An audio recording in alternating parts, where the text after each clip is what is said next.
Oh my God, this is so hard. Hi.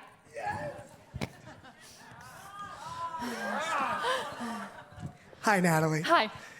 You're awesome. Thank you. You're awesome. And it's been so cool just to see you just elevate every time you come on this stage. So you're such a gift to this Thank you. community. Appreciate you. Okay, the question. Oh, it's written down right here. All right, my name is Ross, by the way. It's good to meet you. Good to meet you. Okay, so as AI makes content, copy, and strategy like increasingly commoditized, what do you believe becomes the irreplaceable human differentiator for entrepreneurs building a brand in the next 3 years? And how are you personally doubling down on that? Oh, that's a good question. And I know you talked about it a little bit with, Yeah. the videos you can make of sloshing your coffee in the car and yeah. That's a really good question. Thank you. Also, thanks for being the best hype man ever. Thank it's you. It's the best. It's Thank the you best. so much. So I'll give you my answer. And again, I'm no expert, and I still feel like I'm figuring this out with you guys as we go. But what I always listen to is the feedback that I get when I send out a newsletter. Like, that's the place that I love to create content. I think that's where most of my audience are. And what I found to be the biggest differentiator right now is when I put heart into my emails.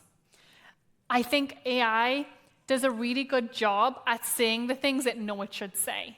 And so it will pull out the pain points that you know that your ideal client's struggling with, but you don't feel it. I have had some crazy, wild, viral posts pop off that have been what I call identity-based. And so identity-based is you often sum up the way someone is or the way someone feels in a way that they haven't been able to put into words themselves.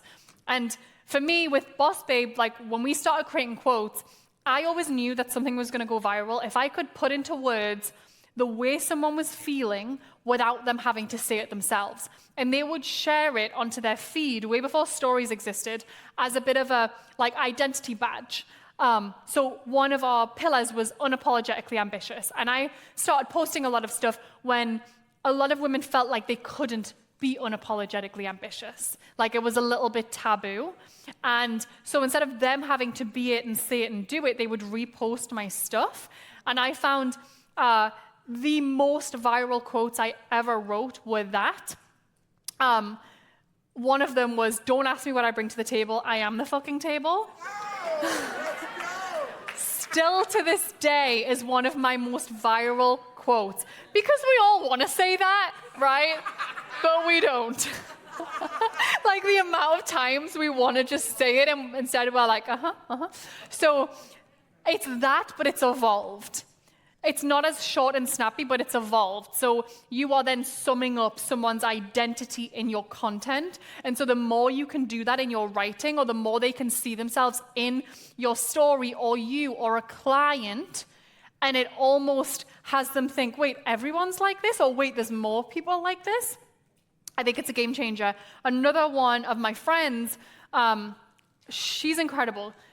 She had a social media and she'd been at it for years, and she got to about 12,000 followers, really crushing it.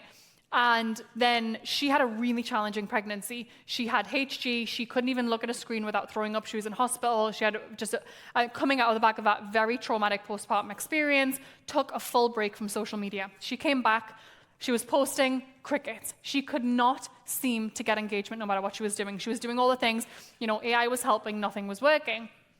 And throughout her whole journey, she discovered she had ADHD, and it started to explain a lot of the feelings that she had. And so she decided to create a post of signs someone has ADHD that you might not notice, something like that. And it was about 17 slides. And she did none of the stuff that I teach. I'm like, I want it to be 1,000 by 1,200 because it takes up more space on the feed. I want it to be designed like this, left aligned, like all the things. She didn't do that. It was like short, text was all over the place, it was random pictures. She put it out there. She calls me, "Natalie, I think I'm going viral. I just had like 1,000 followers in the last 5 minutes." It's like, okay. We went out for coffee, and she keeps showing me her account. She's refreshing. Every time she's refreshing, another 1,000, another 1,000, another 1,000. She went from 12,000 followers. She posted this on a Tuesday. By the Friday, I threw her a little party and I made her a cake that said 70K. By the time she walked through the door, she had 80. By the end of that weekend, she had 150. 2 months later, she's now approaching 200,000 followers in an ADHD motherhood community. And she's done it all through identity-based content.